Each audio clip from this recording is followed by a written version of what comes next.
Bonjour, grâce à nous. Au tali de Konayo, au possible beauté, que c'est un moto, que c'est un moto. C'est un moto, c'est un beaucoup, c'est pas du tout comme on a dit aussi. Il y a des gens méchants. Oui, si que ça me l'a, il y a qu'à mon niveau, comme on a aussi, on a vu ici les gens de la Pambola. Si ma n'a pas problème dans la noix, il sait. Même dans notre chambre, il dit c'est les gens de la Pambola. Que tu sois la tête et non la queue. Reçois la rosée du ciel. Reçois la graisse de la terre. Et qui monte plus haut.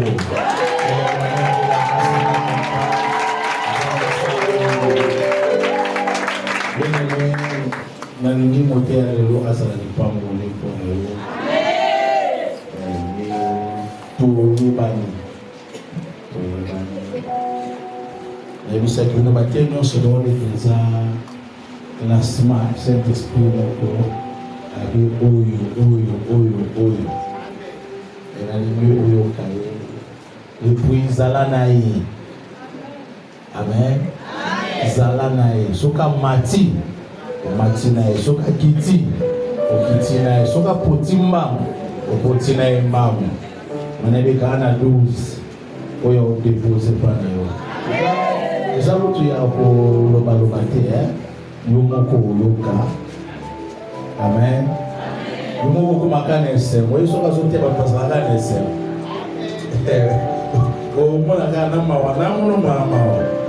Kotala ete yo sababu kila mono to mama yo tali moto. Il faut éviter les problèmes. Il faut éviter les problèmes. Donc, on a ajouté les messages. L'évangéliste, le doseur, le sait,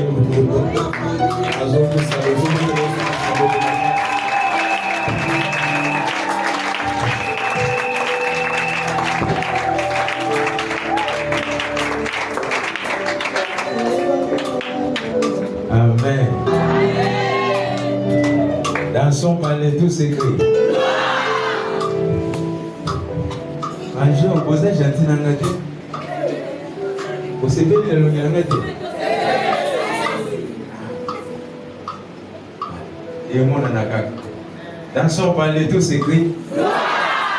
Dansons par les tous écrits. Dansons par les tous écrits.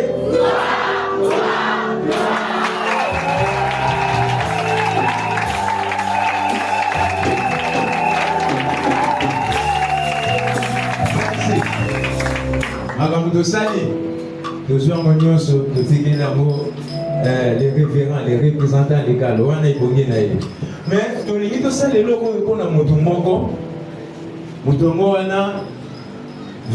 ont thème activité dans biso. C'est tout quoi tout quoi Mutuana, Abotama, Akofi. C'est oui. Les différences na banzambe nyonso ana sermo. Soko ke na bakongo bakotalisa yo tombo ya notre père ya vert et blanc. Soko ke koto bakotalisa yo tombo ya Mahomet ya kadima ya banani bezali. Mais différence nzambe na biso na nzambe na bango. Il y a biso à côté de l'ibulu, il y a bango à côté de l'ibulu. Mais ce côté n'a pas ya bango les lots à côté de l'ibulu, on les a très bien organisés. Mais ce côté n'a pas ya biso à côté de l'ibulu est vide. C'est bon, pour moi la casa, mon tour à son dimaqué, ton goût est Yesu c'est vide ça c'est quoi? Na souka na moi ça la quelque chose parce qu'il sait que na poko les lots, na tomba les lots, à kobimadenge ayakide. Dans son palais tout s'écrit. Merci, et je y a déjà. Félicitations. Que Dieu vous bénisse. Là, tu me prouves que Dieu est vraiment là. Dans son palais, tout s'écrit. Merci. Et Bandi qu'on a déjà malem. C'est ça l'église. J'aime Bandi qu'on a dit ça. Il y a Branham. Quand ils parlent de leur frère, quand ils disent les frères avaient fait ceci, et là vous voyez toute l'église en malais. Mais nous les chrétiens,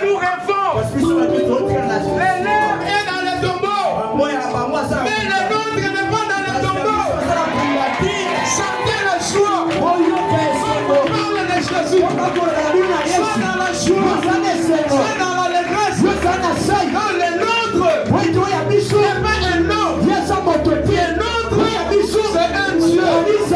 Dans son palais tout s'écrit. Dans son palais tout s'écrit. Dans son palais tout s'écrit.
Yesu azalite asekwa. Luka Yesu nalilita. Yesu azalite asekwa. Luka Yesu nalilita. Yesu azalite asekwa. Luka Yesu nalilita. Ale Luka Yesu nalilita.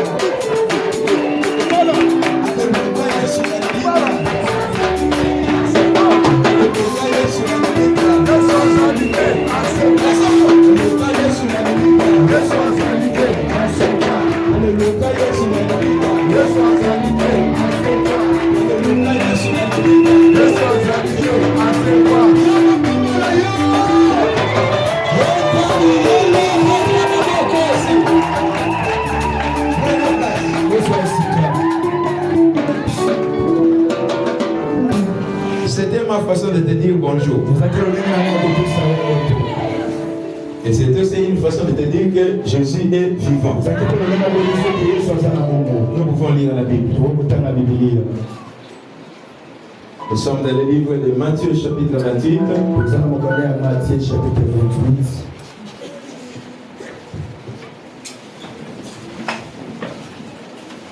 Nous lisons au nom de Jésus.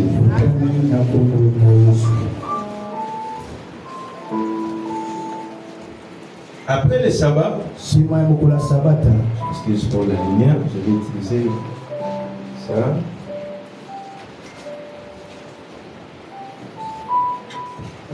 Après le sabbat, à l'aube du premier jour de la semaine, Marie de Magdala et l'autre Marie allèrent voir le sépulcre. Et voici, il y a eu un grand tremblement de terre. Car un ange du Seigneur descendit du ciel, vint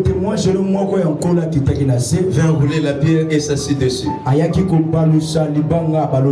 Son aspect était comme l'éclair, et son vêtement blanc comme la neige. Les gardes tremblèrent de peur et devinrent comme morts.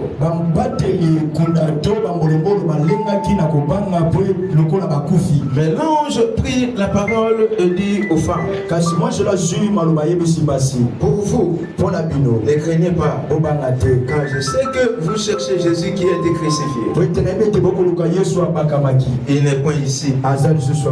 Il est ressuscité comme il avait dit. Venez, voyez les lieux où il était couché. Et allez promptement dire à ses disciples qu'il est ressuscité des morts. Et voici, il vous précède en Galilée. C'est là que vous le verrez. Voici, je vous l'ai dit. Elle s'éloigna promptement du sépulcre avec crainte et avec une grande joie. Elle courut porter la nouvelle aux disciples. Et voici, Jésus vint à leur rencontre et dit, je vous salue. Elles s'approchèrent pour saisir ses pieds et elles se prosternèrent devant lui. Alors Jésus leur dit, ne craignez pas, allez dire à mes frères de se rendre en Galilée. C'est là qu'ils me verront. Pendant qu'elles étaient en chemin, quelques hommes de la garde entrèrent dans la ville et annoncèrent aux principaux sacrificateurs tout ce qui était arrivé. Ceci, après être ensemblés avec les anciens et avoir retenu le conseil,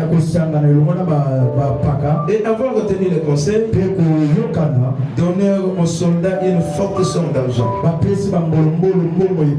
en disant,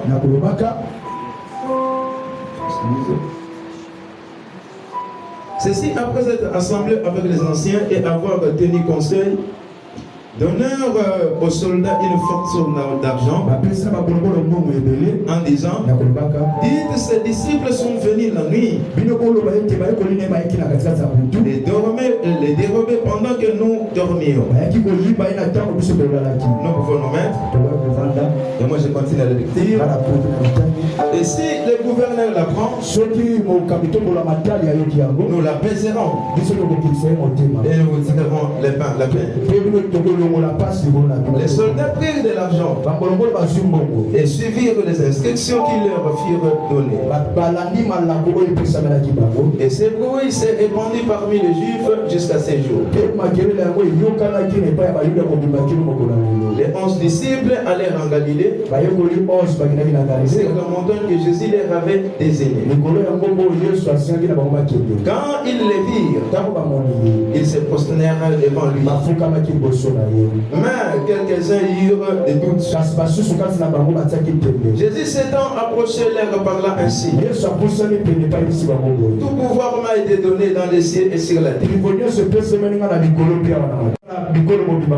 Et baptisant au nom du Père, du Fils et du Saint-Esprit. Et enseignez-leur à observer tout ce que je vous ai prescrit. Et voici, je suis avec vous tous les jours jusqu'à la fin du monde. C'est la parole du Seigneur. Marc chapitre 10. Marc chapitre 10.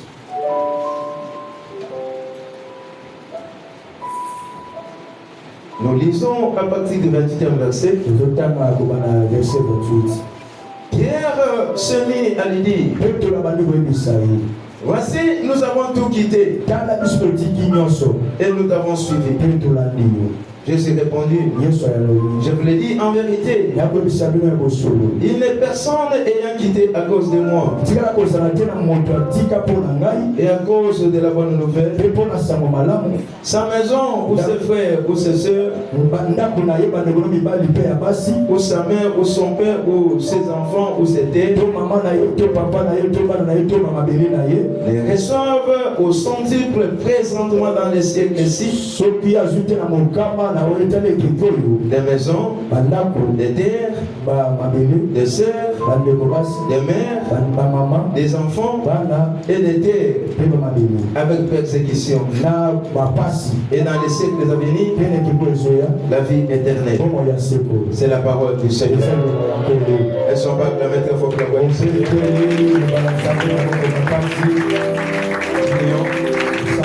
Seigneur, nous voulons parler de ta part. La Bible me dit que c'est poussé par le Saint-Esprit que nous allons parler de la part de Dieu. Accepte, ô Seigneur, que la bouche soit la mienne et que la parole soit la vôtre, afin que ton peuple soit édifié. Non pas à nous, mais à ton nom, donne gloire. Au nom de Jésus, nous avons ainsi prié. Amen. Je vous salue tous dans les précieux de notre Seigneur Jésus-Christ. Et je suis très content de me retrouver au devant de vous ce matin. Ma reconnaissance avec notre pasteur, il est mon grand frère, moi propre. Et nous venons de loin. Merci beaucoup les révérends pour l'invitation. Je remercie aussi tous les hommes de Dieu présents en ces lieux. À vous les orateurs, les modérateurs, les interprètes, les protocoles. Je vous aime beaucoup, qu'il plaise au Seigneur de vous faire du bien. Et je salue tous les papas, toutes les mamans, tous les jeunes frères, toutes les jeunes sœurs. Que Dieu vous bénisse. Oh, que Dieu vous bénisse. Oh, que Dieu vous bénisse. Et qu'il vous donne ce que vos cœurs désirent. Soyez bénis. Tous les jours, je vous suis. Vous êtes une église forte. Sans flatterie. Je suis comment la jeunesse est en train de fonctionner. Comment vous êtes organisé. Comment vous faites vos choses ici. L'homme de Dieu, vraiment, vous êtes encouragé. Et à vous, peuple de Dieu, vous méritez l'intervention divine. Que Dieu vous bénisse. Ne sont pas acclamés pour la bénédiction. Nous passons directement à l'essentiel de ce matin. Les grands termes de notre activité est intitulé comme si le tombeau est vide. Le tombeau est vide. Le tombeau est vide. Le tombeau est vide. Le tombeau est vide. Soit quelque chose, si moi quelque chose, ça l'effort. Soit ce que le Corona, côté ça on a la poche. Côté c'est yango, merci. Mais c'est ce que le Corona. Moi nous les qui s'est retard, biso de comme bimisa yo na nous en a le côté. Au bimisi, ce que tu as biso côté ça yo. Au moins, vide. Ce que comme docteur Bimisa Awa, et le coco est vide et cueilli. Merci. Pour la ligne qu'on a est vide. Ce que le coco est bimi qu'on a et cueilli. Elles ne sont pas claires pour la police.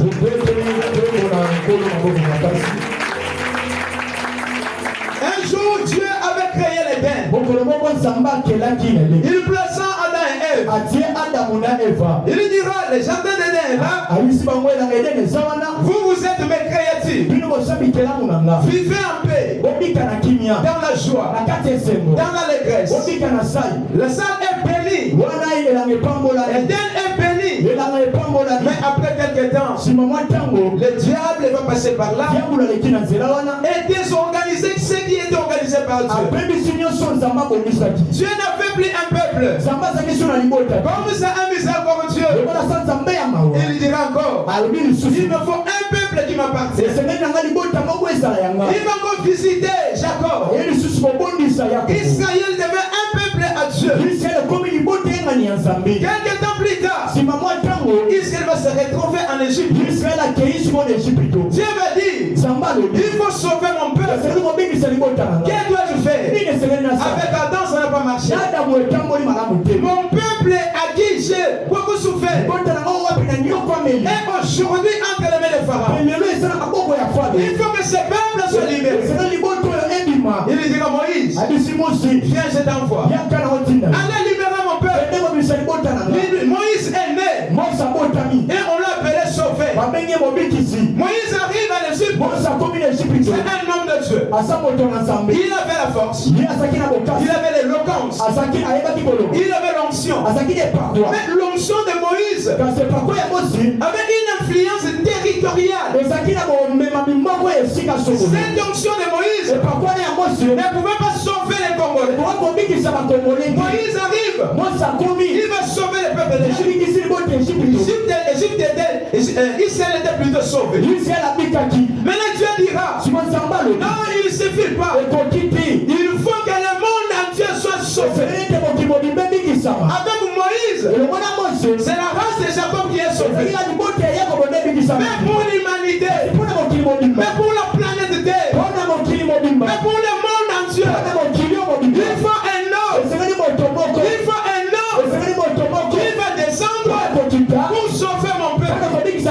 Il va m'appeler Moïse. Moïse, voici la RDC. La RDC combattue. La RDC dans la souffrance. C'est maintenant qu'on t'a envoyé pour aller libérer mon peuple. Moïse dira, d'ailleurs moi, je ne parle pas bien. J'ai un langage très difficile. Et si je pense à Pharaon, non, je vais encore beaucoup souffrir.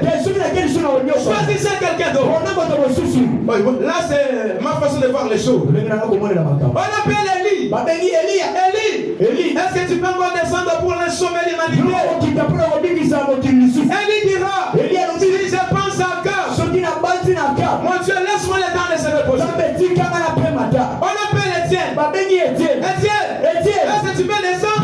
Étienne lui dira, la fois passée, j'ai été lapidé. Envoyez encore. S'il vous plaît, Seigneur, laisse-moi me reposer. On appelle Paul. Est-ce que tu peux descendre? Paul pose la question. Descendre en haut où? Allez faire quoi? Encore là-bas?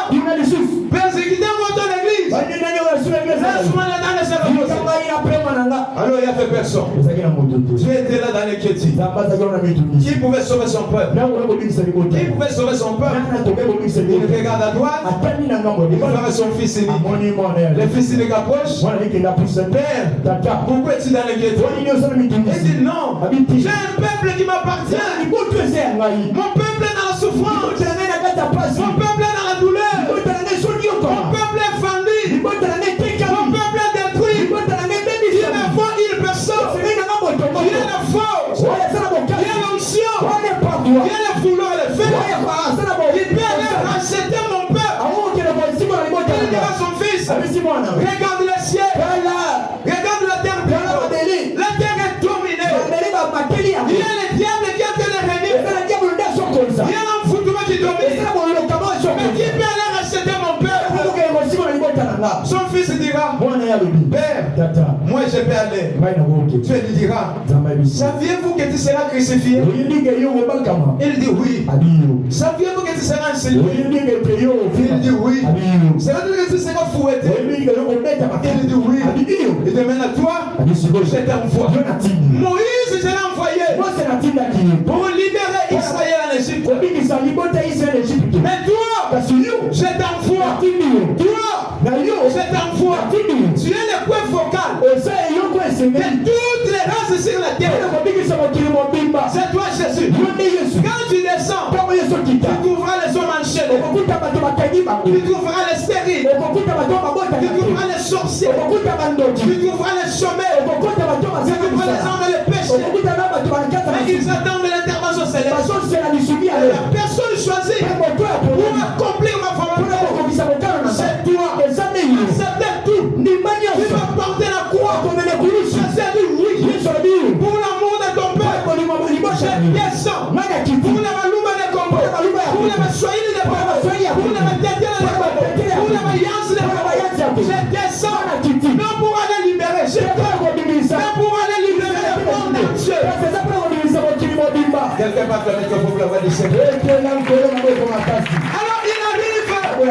Il est né d'une femme. Il est grandi. Quelques temps après, il devait commencer son ministère. Et pendant qu'il est en train d'exercer son ministère, il a guéri les malades. Il a résisté les morts. Il a béni les pauvres. Il a sauvé les âmes. quelque temps après, il a été arrêté. Il a subi des insultes. Il a été méprisé. On a craché sur lui. Il était là. Un créateur. Il a demandé même de l'eau à boire. S'il vous plaît, donnez-moi de l'eau. Il était là. Mortifié. Il était là. Il y a le sang qui coulait. Il était là. Mais il dira mot. Il est allé à la croix. Il est allé à la croix.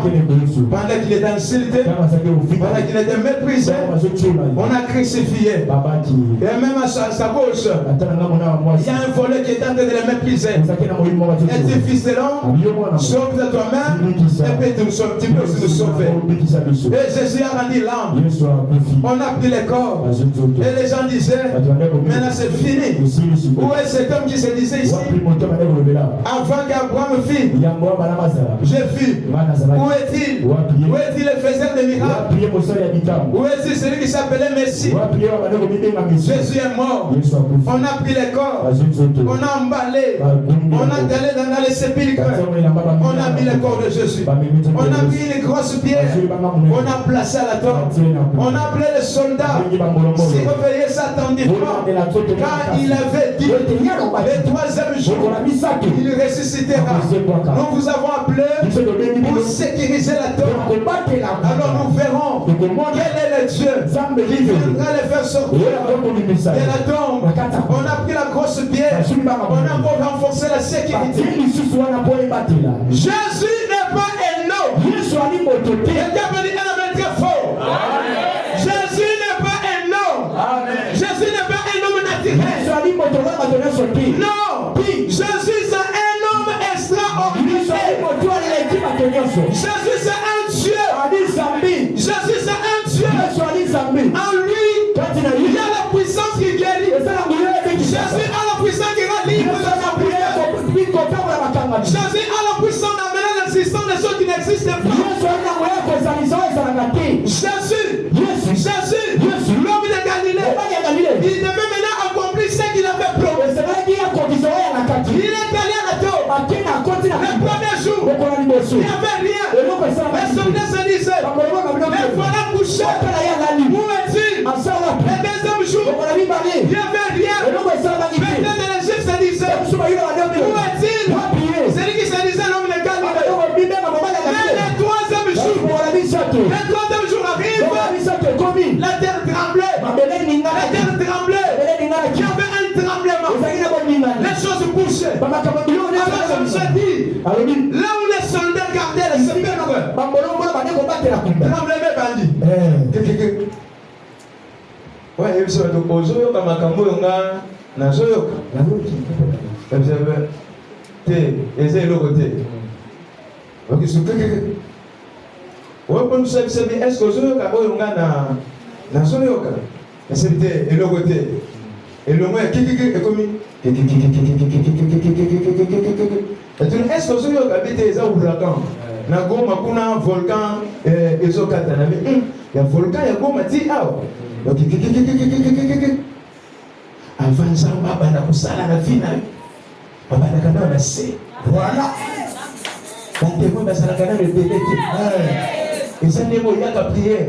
Bato bayebite ko ya losam. Mboke yaka koningana kaka na tango ya gloire.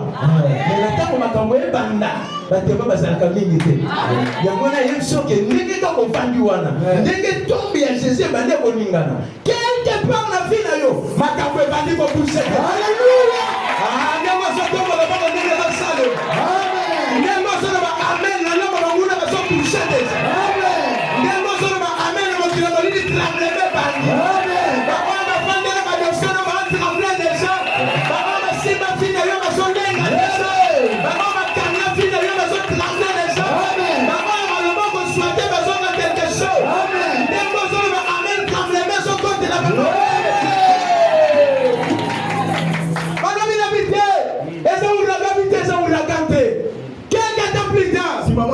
Bien-aimé, libanga yango moko mécanicien yete bato sanik ba yete pour baluka mabanga kotonga ba immeuble soki nzamba bandi kosala na vie na yo mutu akoki ko arrêter chanza wanzambe azate Amen.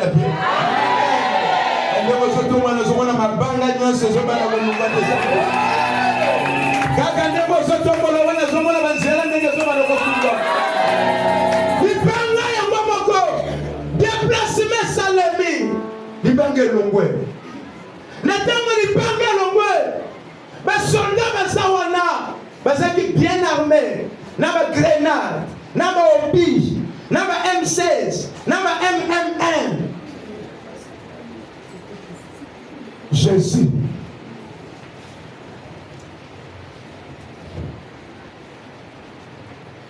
Kanga, n'a les gâtés. Ça les faut que, n'a les gâtés. Ça les faut que, n'a les gâtés. Ozo Kanga, si vous savez, Kanga les gens, c'est la ponga n'a pas Kanga bien. Yesu azala kati mabite. Aweza batu bakanga yo. Basina kindoki. Basina maji. Basina mfutuma. Basina kuti. Basina nyonso. Babi alekate. Yesu kanga. Yesu siko badeko zela ngonga na ye ekoka. Ensete konso swate po bandoki balekyo na nguye te. Nzamba zo zela ngonga na ye. Zamba pamola yo mama. Ebingo ngwe banya wa lelo. Muto badeko bote tengo nge bandi. Muto tika na tengo nge bandi. Nesono balobi te na olo awa. Ngonga gerisona ye bandi. Ngonga mama na ye gandi. Ngonga kitona ye bandi. Nesono balobi te. Ndengo zwa amene ya.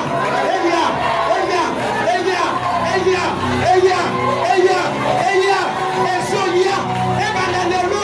Obika kate banda obika lelo. Oswa kate banda oswa lelo. Osala kate banda osala lelo. Okufa banda osala lelo. Esongeli awa. Bien aimé, bato baso contrôler lo ba osala ka wana. Baba ba finga yo. Baba ba kanganzira. Baba baso yina yo. Baba ba ba lo ba ke simate. Baba ba lo ba ke otala.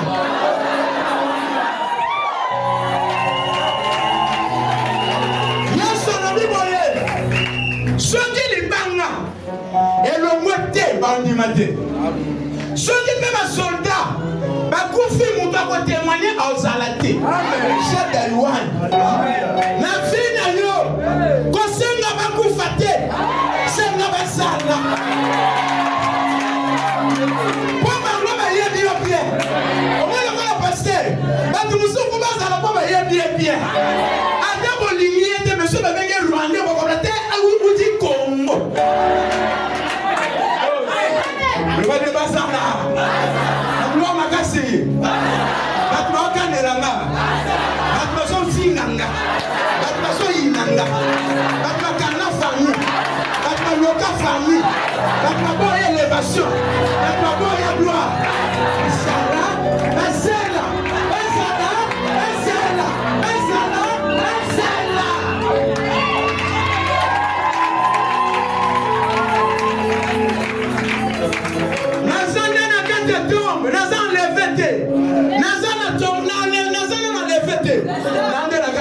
Amen. Enlèvement de la tombe na aussi. Baba ba finga yo.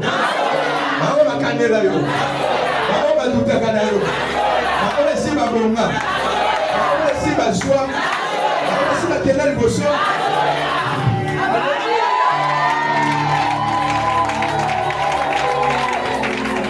Kanga abimate.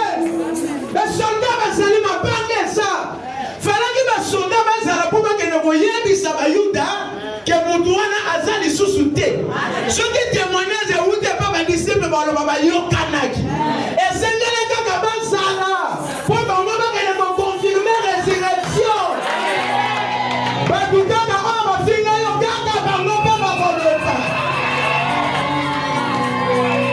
La mamie aussi qui n'a pas dit maté à Tokane.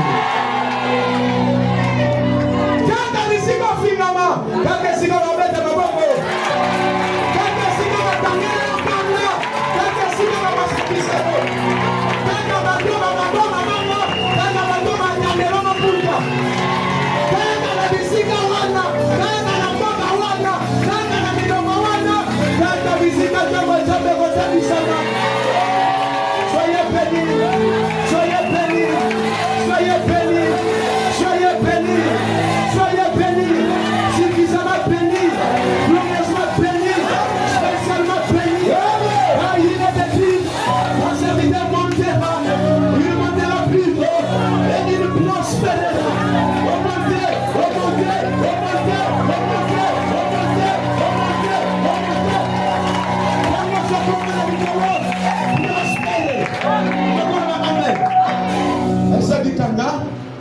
on pousse ce qu'on va dire ici, ce que c'est là qui Yesu voyez.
C'est lui qui est à moi.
La 21 jours, la présidence Kota, la primature Kota, la audience Kota, tout le monde va terminer. La saison va bien bien. Solo va terminer. Régna va terminer. Viva va terminer. La saison va bien bien. Tout le monde va terminer. Le mana sambe na mono na tomba ne. Bana ko pilato sambe na kombo.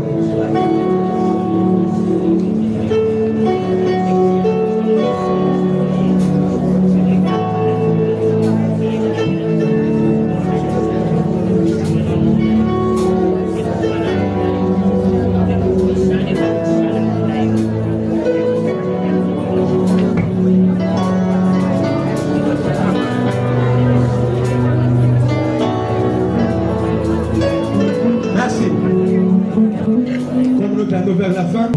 Notre Dieu est le même. Toi qui cherches les enfants.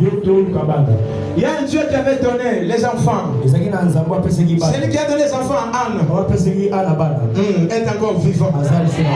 Je dis à quelqu'un, celui qui est allé dans la tombe, il n'est plus dans les tombeaux. Il est vivant. Et il est vivant, non pas pour relater des longs discours. Ce que nous devons savoir, Jésus est ressuscité pour nous donner la possibilité de conquérir les 2 siècles perdus dans la Bible.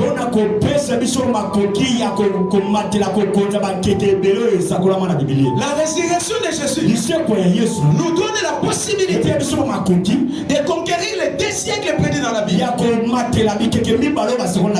Et pour posséder les 2 siècles, il faut avoir la foi. L'église, c'est le rassemblement des hommes et des femmes de la foi. Croyez que Jésus est vivant. Le point d'injonction entre les 2 siècles, c'est notre foi en Jésus. Si tu veux vivre les effets de la résurrection,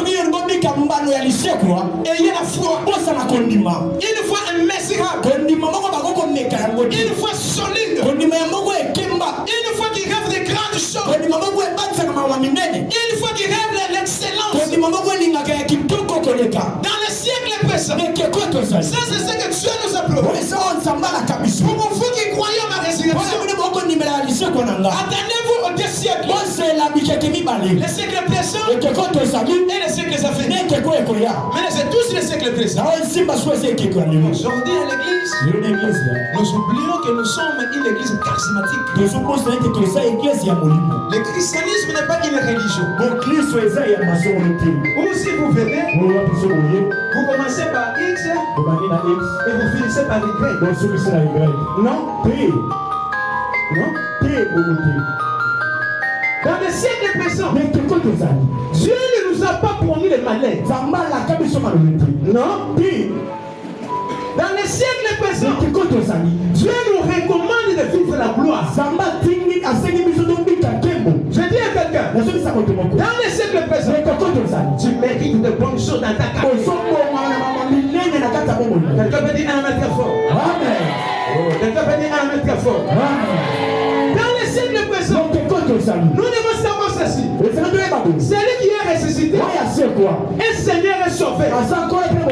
Il est Seigneur parce qu'il contrôle les esprits. Et il est Sauveur. Il est capable de tout. À l'église, sachez que nous avons un Seigneur. Celui qui est plus que la magie, plus que l'occultisme, plus que la sorcellerie. C'est pourquoi il dit, moi je suis envoyé, pas pour négocier avec les diables. Luc chapitre 4, verset 18. L'Esprit du Seigneur est sur moi. Et il m'a envoyé, non pas pour négocier. Moi je suis Dieu. Là on croit en moi, il faut qu'il y ait des surnaturels. Quelqu'un va commettre le faux bloqué de ça. Pour les siècles présents, retenez ceci. La gloire, l'honneur n'est pas ennemi du Saint-Esprit. La bénédiction n'est pas l'ennemi du Saint-Esprit. C'est ce qu'elle se fait dans cette église, dans ce siècle présent, contre les hommes et les femmes, mais craignant Dieu. Vous devez le mettre à bien. Vous devez le mettre à bien.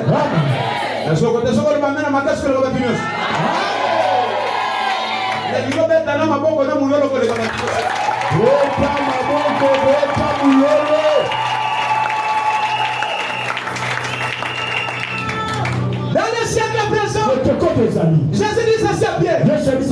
Pour vous qui m'avez suivi, à cause de votre foi, l'Esprit du Seigneur est sur moi. Dans le siècle présent, et aujourd'hui, les malades seront guéris. Là où on parle de Jésus, pour les Missangai, la place nous sous ceux qui bato bakozala en paix.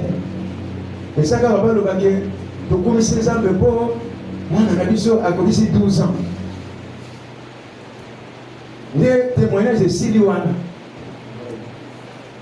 Soki bato baleki na témoignage na pamboli nzambe mpo nzambe apesaki nzambe azwaki. Soki nzambe moto aleki na témoignage, je bénis le Dieu qui est le maître des temps et des circonstances. Wana makambo eza normal. Nzambe akokosala plus que ça te. Donc Yesu abangami ekulusu mpo oyolela chaque jour. Nde eloko akufelaka sekwaki. Alitango yo l'église obite wana biloko wana te. Bana baotanga mabe. Opela. Makambo esimba te. Rien ne va chez vous. Aïe, le sokende. Et le moment où ici m'a dit, de Moussala Yesu akufaki asekwaki le plus de yango wana. Oyebi ezana bisika mususu on ne parle pas de la délivrance. Parce que même le diable, il est content de l'homme de Dieu. Ah, celui-ci c'est mon client. Oh, c'est mon client. Oh yo yo, ngana lokeli bana, bafandi ka bongo, azo toucher naté. Yesu ya continue temple kuti maman masala 38 ans. Ben lokeli non. Maman on face à la Bible. Amen. Yesu ya ki Pwede bato bakangana na kindoki. Alibele bango. Bato baswaka te baswa. Bato babota te babota. Bato babika te babika. Bato baseka te baseka. Bato balonga te balonga. Et oyo Yesu a dit ko sala asala ngo lelo na vie na yo. Et c'est quelqu'un pas clamer qu'il faut pleurer du Seigneur. Pendant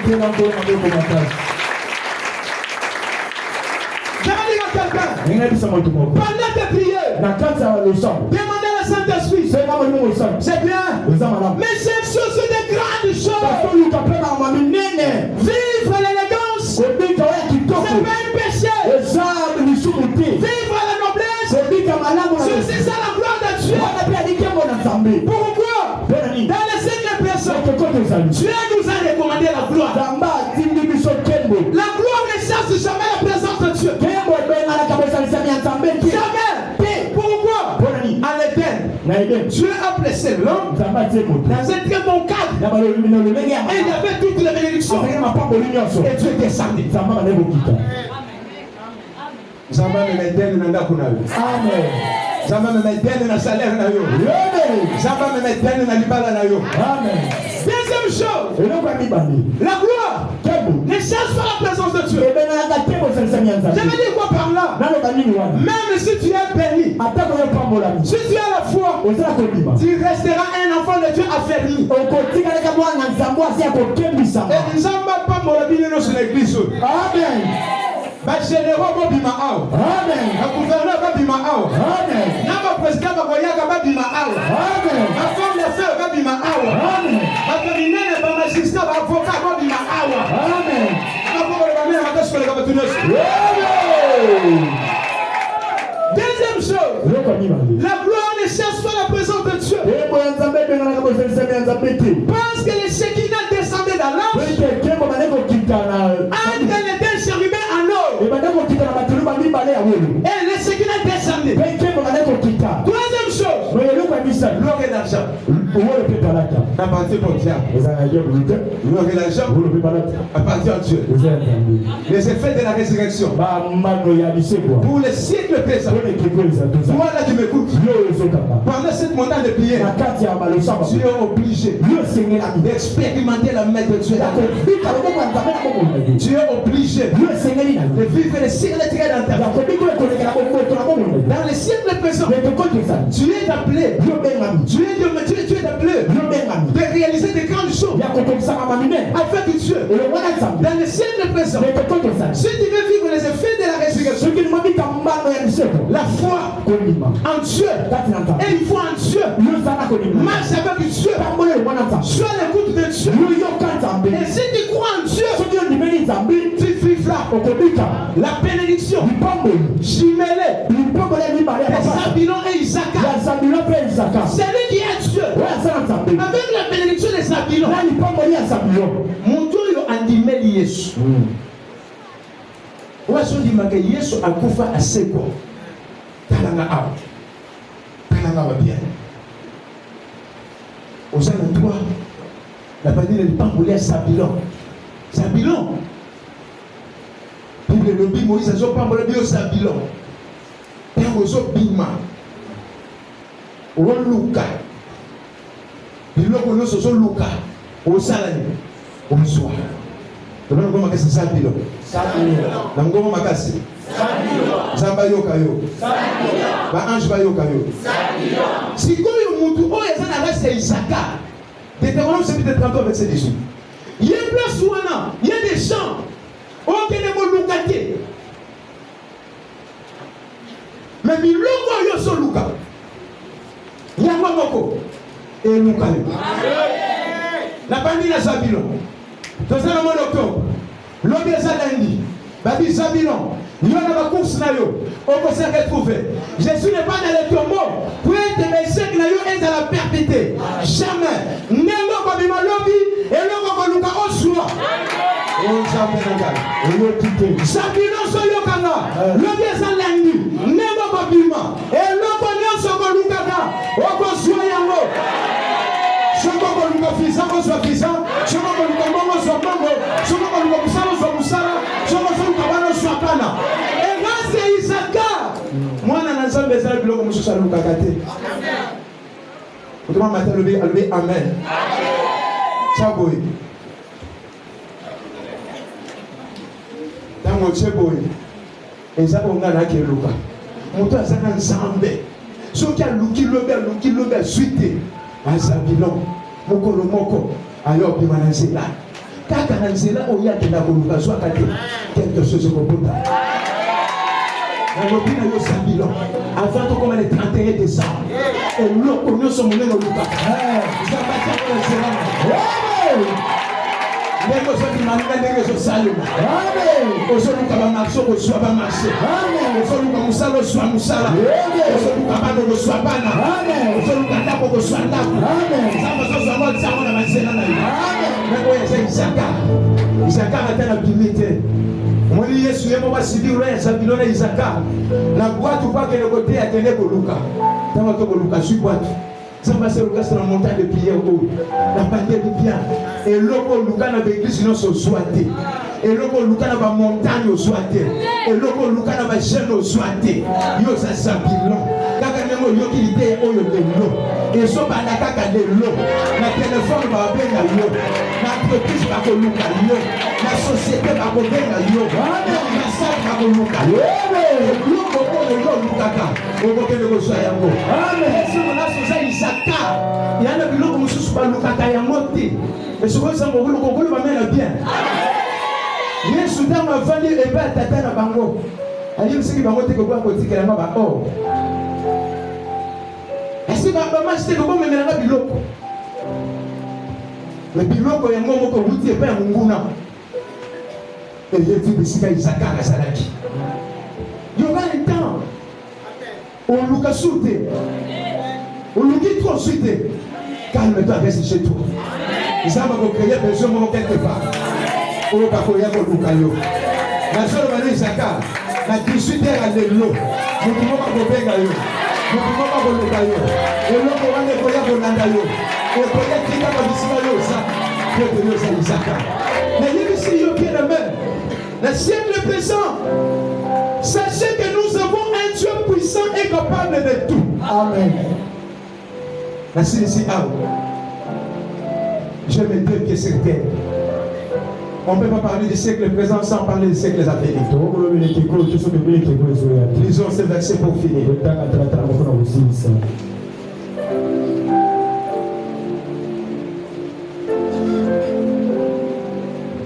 1 Thessaloniciens chapitre 4. 1 Thessaloniciens chapitre 4.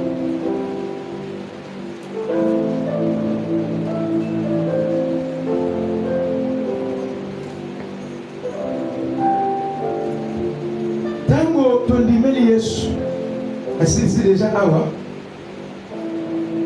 oye la prière si vous voulez me sauter dans la âme tous ceux qui disent moi pas ma bête au côté de la case église tout le temps que tu vas prier tous ceux limiter ensemble par rapport à ce que c'est la question Et bien, c'est sûr que les tombeaux est vide. Oh, il y a un côté dans mon habillement. Ma camoufle, il y a un sala. Asa na bon, on peut continuer comme ça. Ndé tu es na prier, ndé tu fais niveau. Baba koki ko yoba. Amen. Tout a koki ko tangola. Amen. Avec la koki ko mona. Amen. Et souvent le même magasin pour la continuation. Amen. Prière répandue. Oui, c'est la vision. Ma frère, il va ça. Parce que en pleine prière,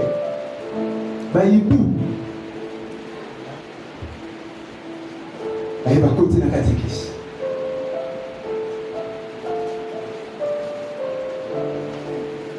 Frère Joachim Azar, c'est ma vie. Pasteur, nous avons un bilot comme ma vie. Et c'est la vie écrite, ça nous a amené à Yango. Tant qu'on te dit, tout ça semble dans un solo. Diable a commis comme il n'a pas fêté. Bandoki po balokaka. Bakoki ko longo le binamate. Amen. La ligonga na élément puissant. Amen.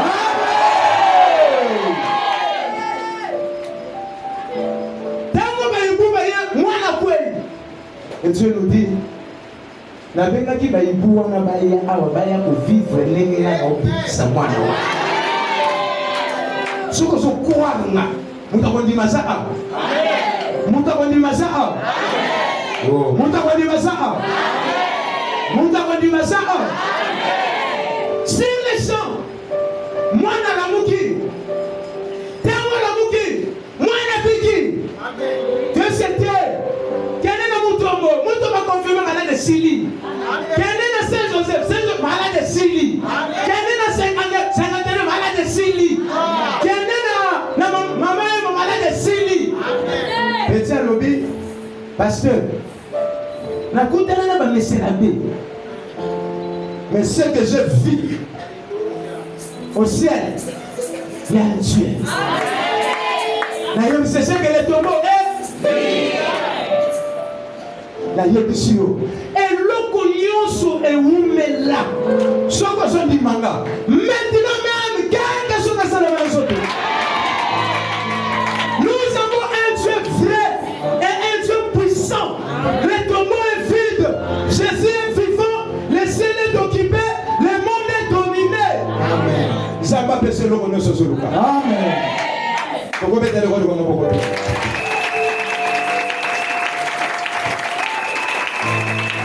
Bien sûr, on a un et ça quand on a le sang. Mais il y a une fin de ça. N'attends pas sur quoi tu vis des siècles. Tu as avec ça sur la tombe de tiré. Dans le joliment, résurrection à Jésus. Les autres personnes ont possibilité pour gagner les 2 siècles. Le siècle présent, on dit matin aux malheureux. On dit matin aux échoués. On dit matin aux dépens de pas battus.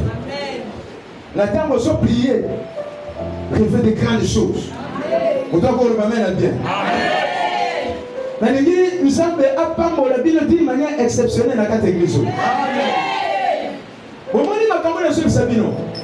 Les lois pour passer l'université, et ça c'est un compte sexuellement transmissible.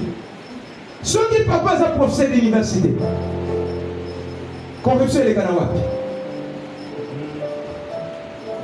Normalement, les bisous va dire aussi matin parce que Batma ça corrompu.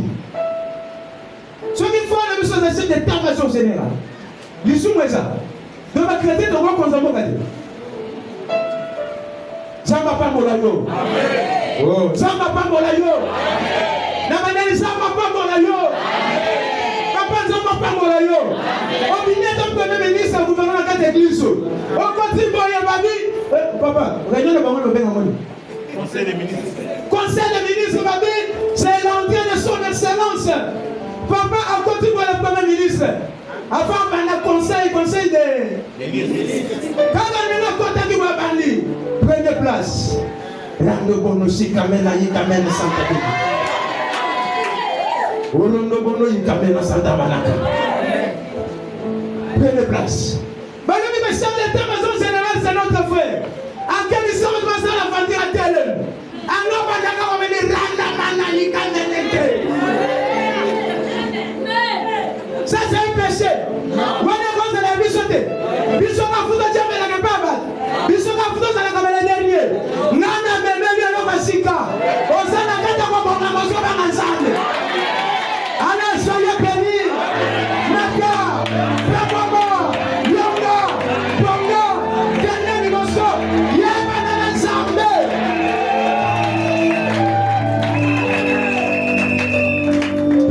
ça.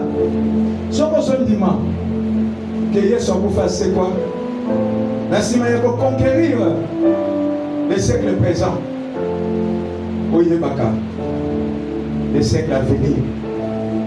Désolé. Il y a sur la lobby. Et ça a biso. Et ça a banane. Et ça a banane. Et ça a banane. Et ça a frère. Ce qui nous a appelé sur 15 mois par on a déjà c'est ça ma vie. Les sont. Les on a dit l'eau comme qui. Et pour nous là-bas dans un béton. Mais ceux qui nous ont 15 mois par on a salle université. Pas créer pas créer pas créer. Ceux qui pasteur, nous avons 15 budget nangai. Na vie au transport, Congo ouais c'est ça de la terre. Pas dans ça va voyager. Wana biloko ya mokili. Wana bongi na bisote. Bongo la dit ça pas tout quoi. Et puis, on la paix quitte. Nous, quand là, tout ce que le monde place. Parce qu'on gagne la place dans l'issue. C'est pourquoi, quelques jours là, je suivais un président de la République. Lors de son investiture, c'est que j'ai aimé. Il a dit, pendant qu'il faisait son discours, directement il a parlé là. Et là, moi, j'ai dit, yes! Les noms de l'État. Ah oui! Quelques temps plus tard, comme il parlait là, il dira, je vais dédier la nation entre les mains de Dieu. Ah, ça c'est le nôtre. La gloire n'est pas la fin des païens. Gloire et l'argent appartient à Dieu. On peut moi-même. Le siècle présent va être ma commande. Le siècle présent, on sait les solos là. On sait les soldats, on soit. On s'y va. Na destination on a mon copé na banek organiser que vie est bien les a péché na ngamo bona ole na banek on va dire non pour ça que ça là il faut nous chercher à la mater grand frère il faut mon colombo va inviter quoi na son avion. Au boîte, on a une boîte, on a un matin, vélo. Net boîte, tout ça, on a une boîte au pied. On a besoin de ça. La moto, c'est comme malin. Dès 5-7, monsieur va te à côté de ça. So, il y a ceux qui ne vont pas dire, ah, on s'en va, ça va. Même quand on va, avion payé. Quand on peut la côté de l'avion, la fin du pain, la seule prière. La yuki pega, la yuki gaga. Merci. La fumée de M. Nabiko. Vous allez. C'est oui, je suis là. La quitter. Dans tout ça, si on a dit qu'on a besoin de turbulences. Bon, non, mais quand nous sommes dans la carte d'avion, on peut qui à Sarah. Pour ce qui est écrit, on a dit Yanda Badako. Rigamena Sarah. Si vous avez dit qu'on a venu dans la zone de turbulence, frère, mon bon Azala qui est à gauche, on a un matin l'avion. Azema, Elikuta. Elikuta, ceux qui a maman, Bango, ceux qui a non, Bango, ceux qui a n'a dit Elikuta, moi, ceux qui a celle qui n'a dit. Dans ce qu'on a dit, zone de turbulence, Nayoka Kaka, Nkolo, ceux qui n'a pas beaucoup fait, autres mondes, mon agana Kini.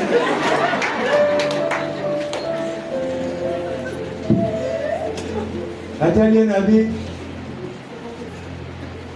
Montazo kumba avion ana hapa kwa biso. Ayebi kenga na za hao. Asala ka bongo.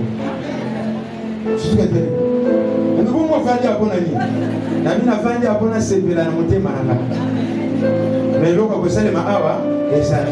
Na sino le repas se na bipo. Donc si na carte d'avion, osana yo. Tokiti. Basulinga sambo moko na nzalaki ya ba 50. Maman moko l'église est pour habiter. Ala na zamba ale. Amen. Oli ko sakana na vie. Ba mettre musudo lala. O dérange pas bana qui a dérangé les lits et c'est ça les lits.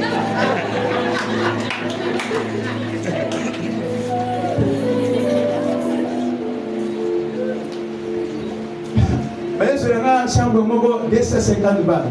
Et parce que la vie mère. Faut pesa na moko. C'est pour chaque jour, on va dans la unité, il y a $20. Nous sommes de la République démocratique de Dieu.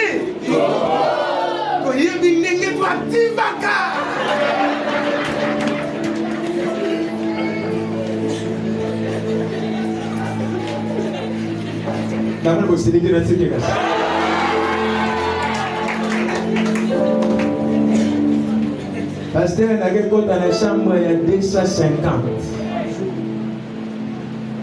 Nathalie sac nanga nabi na mutache mettre batuti. Maintenant on a parlé dans le nabi Seigneur Jésus. Oui, mais voici. Nabi bon.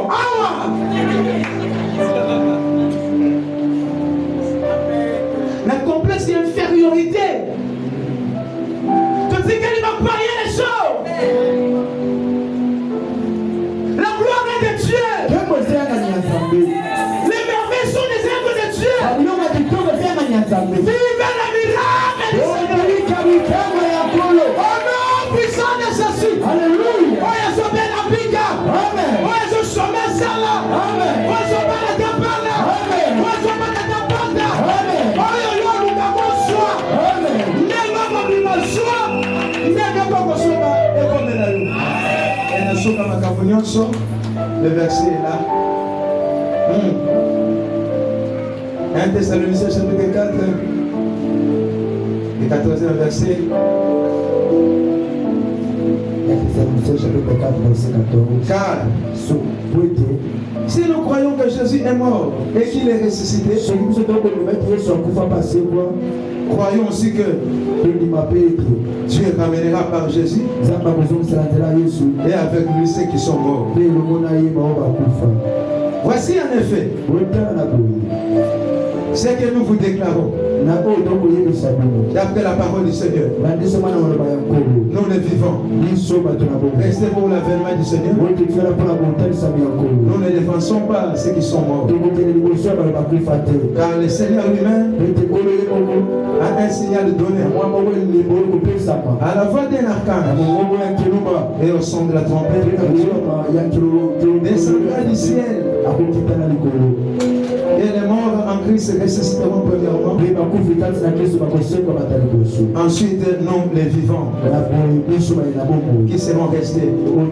Nous serons tous ensemble enlevés avec eux sur le milieu et à la rencontre du Seigneur dans les airs. Ainsi nous serons toujours avec lui. Ainsi nous serons toujours avec le Seigneur. On se lève donc les uns les autres par cette parole.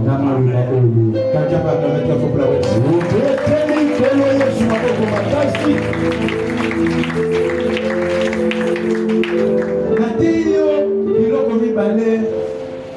La vie de l'église. La clôture pour le siècle présent, on a droit, il y a quoi influencer ma télé. On dit qu'on les Canadiens sans otika bilembo. Amen. Qu'on ensemble n'est pas un péché. Ça a révolté. Ça a des grandes choses ensemble. Nathan aussi, si vous avez des grandes choses ensemble. Si vous avez dit que les tombes est vide. Il va payer mon colombo. Quel est le copéta? Moi, je suis mon tamboya. Oui, à côté de la limite, après être topique dans le siècle présent. En matin, qui est dans le colo. Mon colombo, oya. En fait, à quel est l'eau. Et l'eau, on est salement. Apôtre Mié. En sait quoi, Mathilde le colo. Adina ba, Bimape, Amati, Wana Bonga na Yebi, Basalemo, Nani Pasteur de Busa Yemba qui vient Wana, Alain Moloto, Batignon se va pour faire bien, Bango Bambima, dans le monde on se souvient de lui, dans le bâtier, dans le bâtier, dans le banani. Le père a Obima, a dit n'a pas de père. Pierre le père.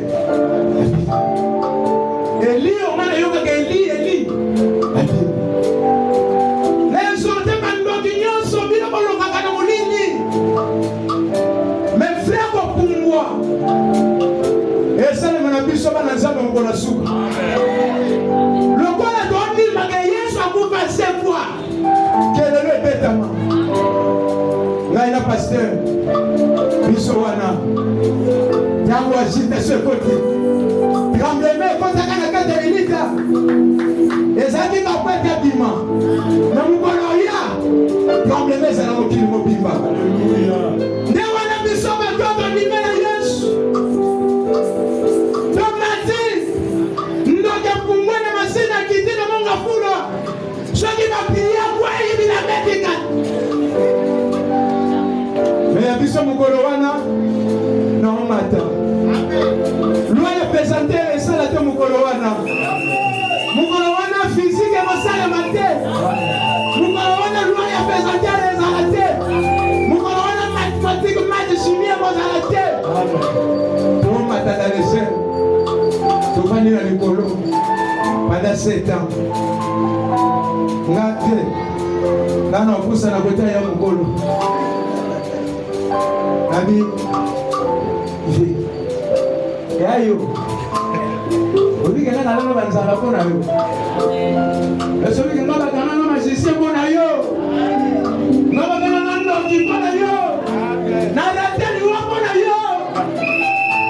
Ego sima koye, bongo soko ya kate. Eta na zana pasteur. Sena tali bwana mona pe yo za. Sena tali pe kuna na mona yo poza. Nous allons courir dans l'école pendant 7 ans. Pendant 7 ans, tu as régné dans les airs. Voilà, l'union ensemble, ça va avoir 7 ans de tribulation. Et là, on est dans le moment où on a. Bakati Moutou. Bakati Moutou, vous n'avez pas. Moutou est quoi? Il y a un jeu de quoi pour le Mozaka. Je sais que vous avez mis le mot de la tête. Il y a le mot de la tête.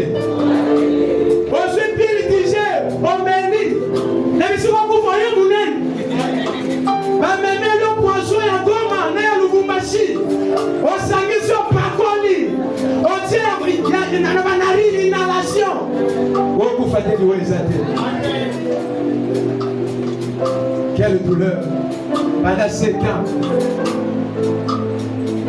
Après ce qu'on a vu, tu es un millénaire, 1000 ans. Tu es un mokolo. Tu es un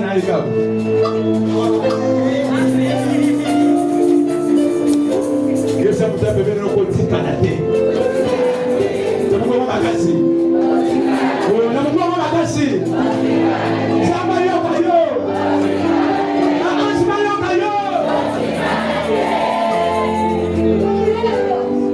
j'ai de 6 000 ans.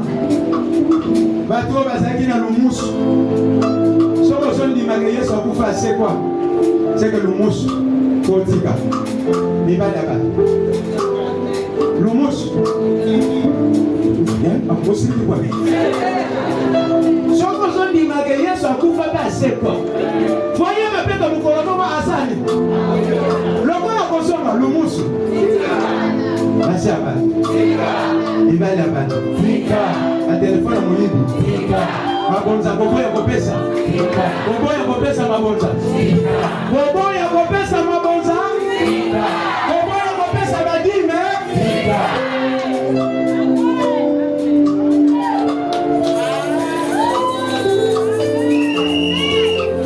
Na batunyo soma kotika ya mote. Ndiye bakoleka na négocier trône blanc au sein de ça. Et là, on a regretté ça. Na posonzo pesika na pona bajene prier. Makolo komo ndio mutacha bachoko pona ba prier na ngomba.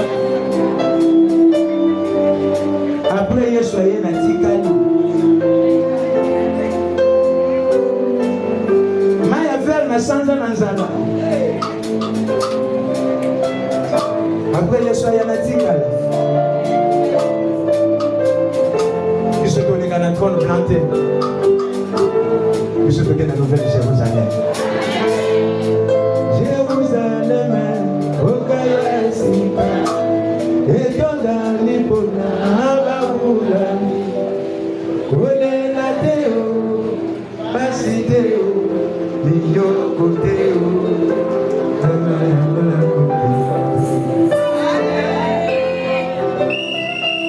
Jérusalem, au Kayasika.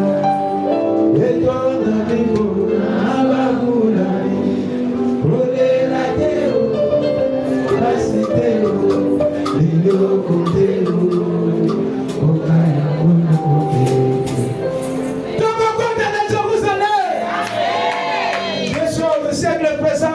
ensemble. Les temps sont réunis ensemble dans les siècles à venir au compte de vos amis. Là, on a été pour qu'il livre l'eau. D'ailleurs, c'est comme tout quelque part, tout le monde est un pasteur, et c'est un mot bandit. Je te presque 10 millions d'euros. Au moins, ça la la Bible. N'est-ce pas dit mal sens n'a pas coûté ni nanga. Pesangai. Il y a 10 millions. Pesanga. Et ça n'a pas tout sous-sous. Il y a les assous à bancoté. Et ce qu'on va mettre bien pour les rabattre. Nangena kulotika pona yebiso bone église oyo tokolo mamena bafeke amen bafeke lokola Yesu akufa asekwa na siècle oyo to la tete to dominer to sa peni amen to tika bilembo amen mukolo Yesu boya tokolo tokobasa liko amen la sambe maboko makasi la kolo maboko ya bien maboko makasi mpona kolo pete maboko makasi mpona liloba na ye. Merci. Na préparé yo mpona lelo eza dimanche esika na to préparé mabele puissance. Et moi, j'aime bien votre pasteur. Et ça, flatérité. Na papa Gaston Yebi. Mon colonel Yeki Bisika Zalaki. Nathalie Eka de Pessé les Yombo. La Benny Solo. La Sabi, yo. Votre serviteur était de loin de Dieu. Il y a une différence entre un serviteur et un. Cher un serviteur parce qu'il a le service de Dieu. Mais lui, il y a un yo qui a un chaud. Et bien, le yo, nous avons pas battu. Nous avons dit, comme ça. Vous avez la confiance, il y a un ça. Ils ne sont pas dans notre place de Dieu.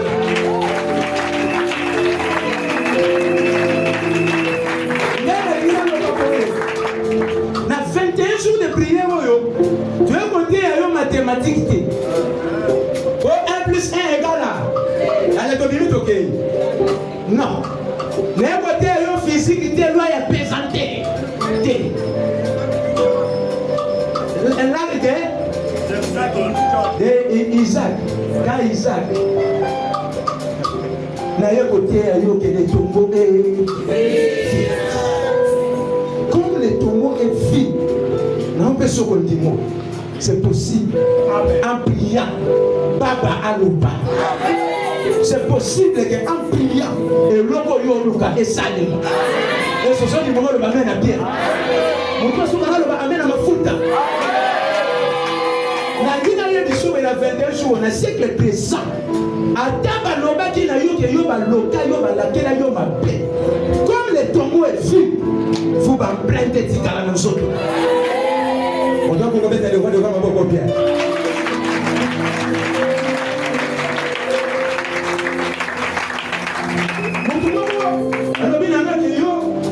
On se diplôme de tâté. On a sorti les cailloux parce que le tombeau est vide. Est-ce que moi je suis ton oncle? Le gars le sale, sauf que je suis diplôme d'état. Bakatanga, le sale. Est-ce qu'il reste souvent que le tombeau est. La récité m'a dit qu'on a l'autre 3 fois la suite. Maman a l'autre 3 fois la suite. Papa a l'autre 3 fois la suite.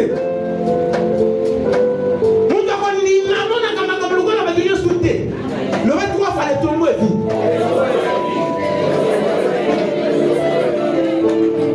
Le 23 fois je crois encore. Quand on est tanné, maman elle s'est lavée. Aux amants à mon cœur, dans l'autre 3 fois suite, il y a des moyens pour autant. Papa m'a dit, moi aussi j'ai fait un rêve. 3 fois dans l'autre suite, je crois que on a fait ça un bon autant. Ngana l'autre, mon corps, papa l'autre, et c'est combien? Ngana c'est mon habit, n'a pas mon ensemble. Parce que les années qui n'a pas 73. Jusque là, nous allons comprendre que la centre de ça va corriger dans la 70 ici. Si vous avez 3. 3 wana, moko eza 3 ndoto nanga.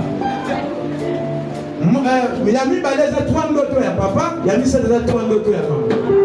1, 2, combien? 3 plus 70 égale 3. Et kokakate, ekoki. Satan va nous yebisanga. C'est un pardon avant que Ebanda. La vie des tombeaux est vide. Le bando bima. Bando bima. La vie na soukoli. Na lati bien. La vie na tia pour traiter. Ouais ça ko bima nanga. Na suba chilene na tia na poche. Non quoi la ka kingai. Soki na sui to salani. Au catholique. Bon, bino vous avez la nouvelle technologie et puis maintenant vous d'accord, na bani ya biso bani ko mana lokasa. Quand lokasa wane dimi boye 73%.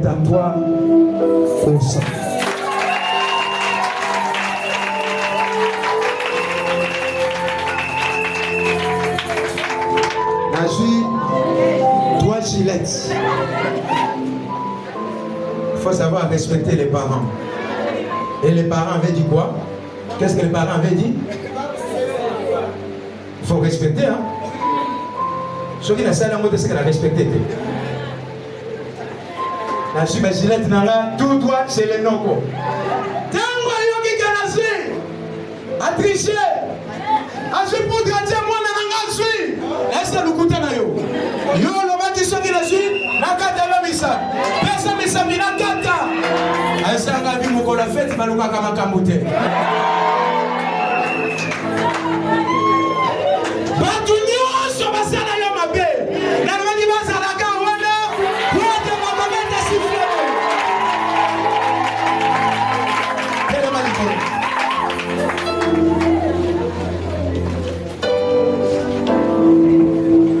Les siècles présents, le tombeau est vide.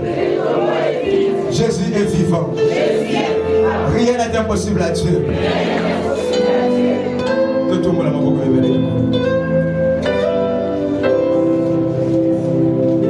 il est sur côté qui n'a l'ilita abîmé. On a battu un dimanche. Mystère Oyo. Et c'est comme ça qu'on dit, le siècle est bon. Au Pamwama, au Bika, au Kangolama. Et c'est que le présent est bon. Mais parce que sur la terre, on n'est pas un péché.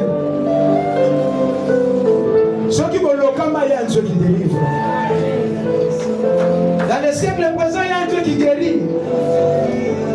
Dans le siècle présent, il y a un Dieu qui bénit. Le tombeau est vide. Il y a un Dieu qui libère les captifs. La Bible l'Esprit Céleste, c'est moi qui m'a envoyé. Libérer les captifs. Donc, dans le siècle présent, Satan a gagné bateau. Satan a dominé dans ma vie à bateau.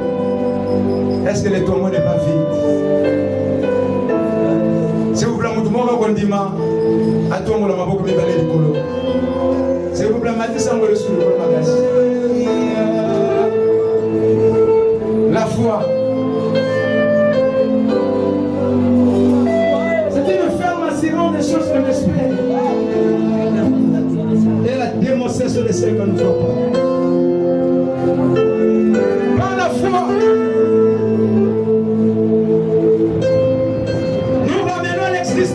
Choses qui n'existaient pas. N'a pas de manière de ne pas construire des lois exactes.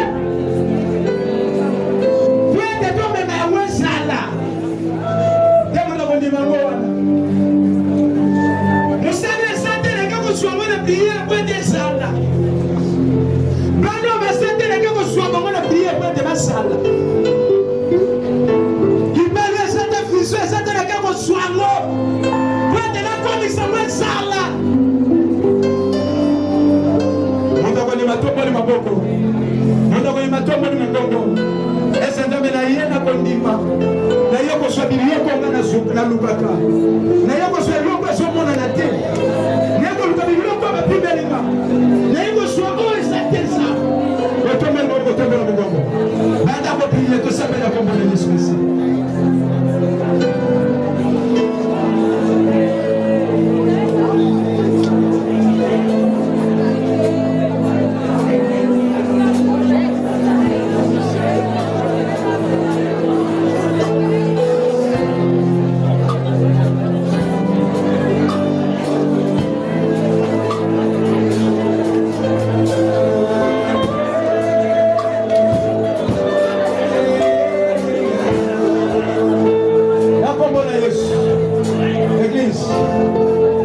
Amen.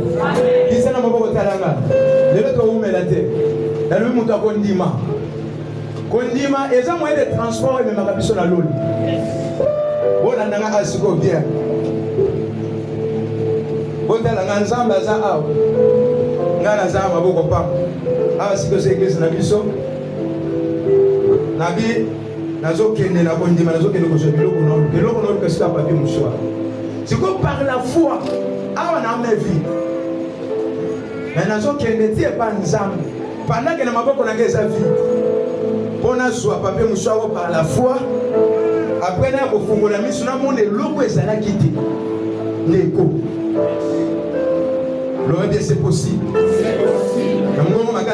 C'est possible. Zamba yokayo. C'est possible.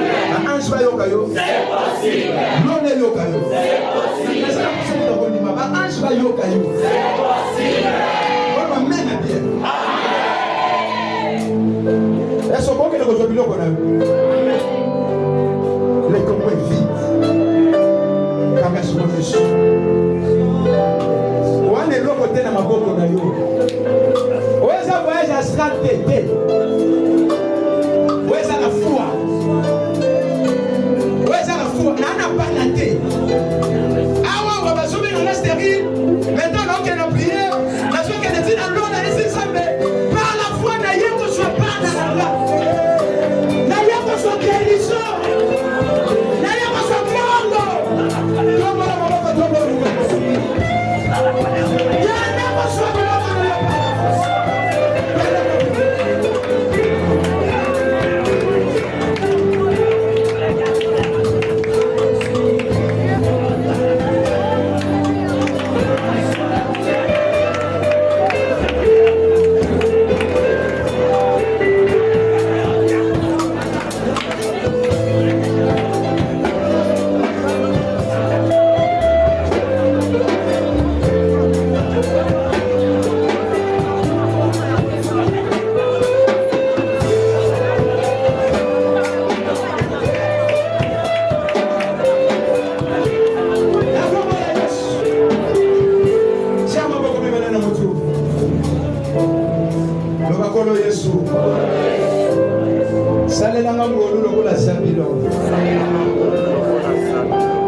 Octobre, novembre, décembre, et l'autre nous sommes Luka. Naswa. Oh, on a Lukaka. Naswa Yango. Nason Dima. Le tomo est vide. Nason Dima. Osana Mbuya. Osana Makoki. La Bossé de la Gabuna. Les émotions s'ensemble. C'est maintenant. Octobre, novembre, décembre. Et l'autre, on a Lukaka Naswa. Bana va prier. Tout ça, ben, on va Yesu.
tosambela kombo na Yesu Kristo.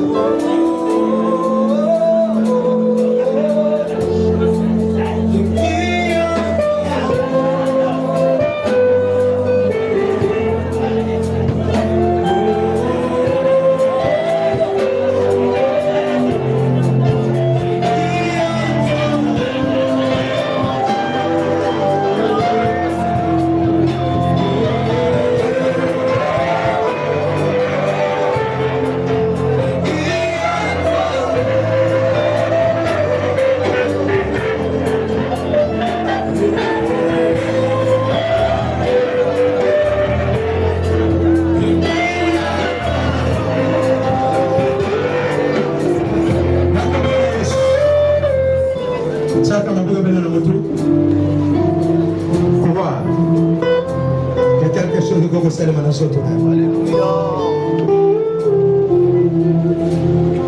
Quand on a cassé, on a battu le son. On va Yahweh,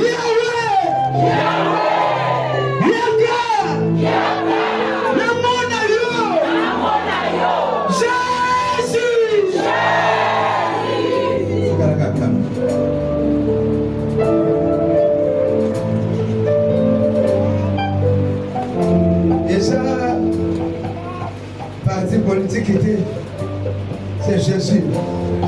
C'est toi Jésus. Et nous parlons de toi. Nous parlons de toi. Viens Père. Yahweh, Yahweh, Yahweh. Yahweh, Yahweh.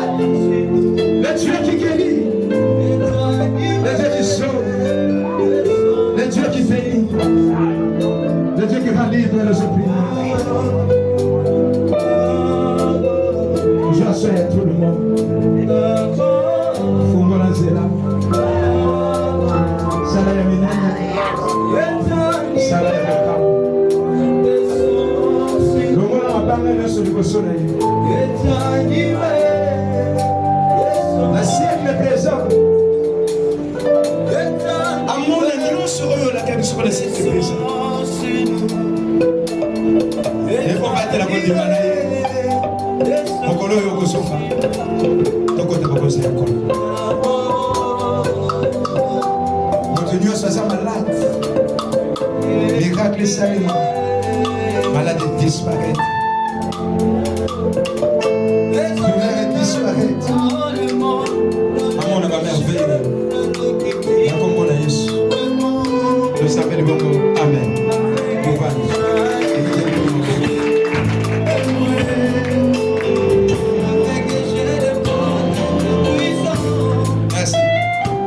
Seigneur, to pamboli tomba lelo. Totiki semaine on a beaucoup avec vous. Yabo sal. To yebo sal. To zo monde a beaucoup sal. Ndima zango tika ba prendre. On a pas fait le combat combolé. Tika te offrande de la mission. Et glorifier comme on a eu. Seigneur de gloire. Et comment mettre ensemble, tu vas m'avoir pas battre ensemble. Malgré nos offrandes. Au nom de Jésus. Amen. Je vais t'aider comme